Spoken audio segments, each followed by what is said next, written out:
আজকে একদম অন্যরকম একটা চিকেনের রেসিপি তোমাদের সাথে শেয়ার করছি। নাম জানি না, কিন্তু রেসিপিটা খেতে হেব্বি টেস্ট হয়েছিল। তো প্রথমেই দেখো, তেল আর একটুখানি ঘি কড়ার মধ্যে দিয়ে চিকেনগুলোকে কিন্তু ভেজে নেব। চিকেনগুলো ভাজা হয়ে গেলে সেই তেলের মধ্যে দিয়ে দিলাম পেঁয়াজ কুচি, তার সাথে দিয়ে দেব টমেটো আর ক্যাপসিকাম। ভালো করে নেড়ে নেবার পর দিয়ে দেব এখানে পেঁয়াজ বাটা আর আদা রসুন বাটা।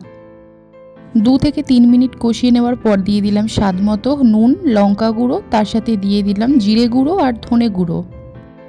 মশলাটা কিন্তু এখানে ভালো করে কষে নিতে হবে। মশলাটা কষিয়ে নিয়ে তারপরে দিয়ে দিলাম কাশ্মীরি রেড চিলি পাউডার আর ভেজে রাখা মাংস। আবারও কষিয়ে নিয়ে কিন্তু এখানে দিয়ে দিলাম সামান্য একটুখানি জল। ফুটে এলেই ওপর থেকে দিয়ে দিলাম ফ্রেশ ক্রিম। তারপরে এখানে দিয়ে দিচ্ছি ধনেপাতা কুচি। ব্যাস রেডি হয়ে যাবে চিকেনের এই রেসিপিটা। খেতে কিন্তু খুবই সুন্দর হয়েছিল। আর এই রেসিপিটার কি নাম দেওয়া যায় অবশ্যই কমেন্ট করে জানিও। ভালো লাগলে লাইক করো আর সাবস্ক্রাইব করে দিও। বাই।